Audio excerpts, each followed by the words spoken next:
Hey everybody, I'm David with Bolivar Live, and you know the surroundings may look a little different today.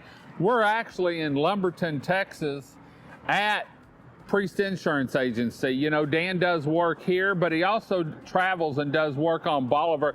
And you and I were just talking in your office, serving Bolivar Peninsula for 20 years with Priest Insurance. Yeah, we've been down there for 20... Writing policies down there. Since 2001. Yeah, and so that's what you need in an insurance company, is someone with ties that knows the area. But not only does he do business down there, he's a big supporter in the community because he also has a house down there, and your family's had it, what, for 50 years? 50 years. So, you know, do the math.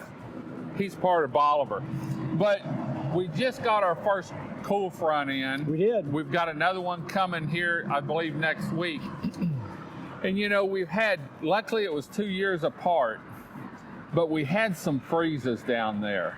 Right. And they weren't just freezes, they were disasters. They were big. Because when your house is built 12 to 14 foot off the ground, and you're used to wearing shorts and flip-flops this time of year, and up north they're skiing, we're not made for that. No, it's a different thing for us, and the beach really isn't made for that either. So right.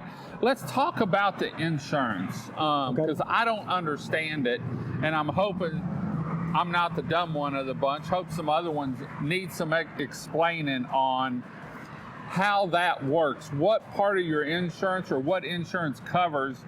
So you left for the holidays, you haven't made it back down in January, and we get one of those Arctic fronts. yeah, And you didn't turn your water off, and it's fine through the freeze. right. But then it thaws, and the water department drives by, turns your meter off, but water's been running in your house probably for a day or two. Yep. What insurance covers that? That would fall under your homeowner's policy. So Okay. there's three at the beach, as you all know. There's the homeowner's policy or the hazard policy, and then that excludes wind. And then there's a wind and hail policy that picks up that portion. So those two together make the standard homeowner's policy. Right. And then there's the flood policy, which also covers water damage, but that's water coming up. Coming up. So anytime you have water that's coming down, that goes to your homeowner's policy. You know how I'm always coming up with questions. Always. And off the wall So comments. it rained, the water came down, which was a subsequent cause. Yeah. No, but when you said, and I knew that was water rising, so if I have a water line under my house and the pipe breaks and it's shooting up into the bottom of my house and damages my carpet and stuff, I don't know. is that rising water? No, that's funny you mentioned that, because that would probably fall under the coverage of a discharge. However, okay. most homeowners policies, actually, it's an interesting question. The typical homeowner's policy covers from the top of the slab up. Okay. There are some policies that do cover from the bottom of the slab and underneath that house. I know that we have one, and there's another company that has one. That's a very strong company. But so pipes that break in the slab, oftentimes Aren't covered. Most homeowners policies don't cover it. I say all the time that all homeowners policies look the same until you need them, and that's very, very true. There's a lot of differences in homeowners policies. So getting back to your discharge of water question, or things that can happen at the beach that's not a hurricane in winter. That's water break-in, that's lightning, or a straight line wind with a hailstorm. But discharge of water comes from the hazard policy. One of the things that you have to think about is, again, those policies look the same. So if you're a primary homeowner's policy, that coverage may or may not be limited, may or may not be included. Okay. Some people include that for $5,000. Some people up to 25. Some is the policy limit, which is better for you. Right. I think you want that full coverage if you have a water line or a hot water heater in your attic Yes. that either breaks or freezes and it runs for 2 days down through your house. Yeah, because So- it can actually flood the whole house. So you're talking sheetrock up 3 foot probably, at least. If it's in the ceiling, it's more than that. Yeah, and you may have to gut. I've seen some houses, Insulation. saw some houses after the last freeze where they just had to gut the whole house. We had some of those. Yeah. That happens. So if a pipe breaks under your house, You're not going to get that Your much. water bill is going to go up. Yeah. Or in the soffit, there's going to be some damage. But if you have a line that breaks in the wall of your house or in the attic, that if the freeze is long enough, which we've had, those pipes are at risk. Mm-hmm. So you have to know what that coverage limit is. People that have a second home, from the insurance company's perspective, you're not down there 3 or 4 weeks, so that coverage could be limited, and likely is. If you're a short-term rental, that coverage is limited. You need to know what those, and some of those companies have big numbers, $100,000 that have that. Some of them are none. Yeah. So you got to know and know what you're buying. Knock on wood, hurricane season's over. Almost, I guess. Uh, It's going to have to be moved forward, I think. yeah, because they start earlier and earlier.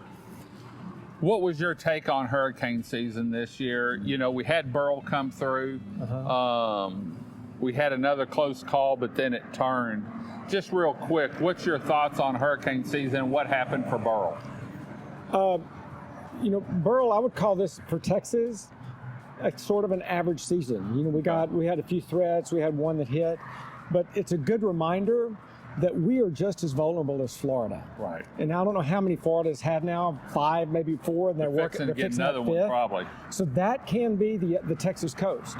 It just depends on how it lines up. So it is super important to take a look at your policies, review them, make sure coverage is adequate because you don't want to be caught short. Look at things like ICC on your wind policy, that sort of thing. Well, make sure you know what your deductibles are. I know we had a lot of new homeowners down there this year, and we really, since the pandemic, we hadn't had a storm or a close call. Nothing major. And this raised some eyes because some of them stayed, some of them went ahead and left, but a lot of them came to me and said, David, we listened to you and you told us, hey, if you don't have to be here, it's a good time to leave. We stayed because we thought, well, if David's going to stay, we're going to stay. Man, we will not stay again. One of them said, when I have to only fill my wine glass half full because the house is moving, because I'm having to drink wine to survive, he said, no more. You know, those of us that have lived on the coast for a while, you know, you're used to it. Well, you're used to it, but really, do you really want to be there when there's no power? Right. For 3 days. Yeah. We went it went out at 6:30 Monday morning. We started getting it back at about 4:30 a.m. Friday morning, and so that was 4 to 5 days. I had friends that stayed that will never do it again, and make no question, at 2 a.m. when the winds gusting 100 miles an hour and lightning striking, you don't have power. Yeah. You do realize that you could have been in Katy eating out at a hotel. It's just something to think about. Yeah. Well, like we always say, you never know what we're going to get strung out on in some of our conversations, but the biggest thing is know that Priest Insurance is there for you. Even if you don't have a policy and you have a question, Jamie, Shay, the whole bunch has the experience, and they're there to answer your questions and help you through whatever you're working on. And they'll also look at your existing policy and give you some ideas. So Dan, thanks for joining us today. Until next time, I'm David with Bolivar Live. Y'all have a great day, great week. Come see us. God bless, and bye-bye.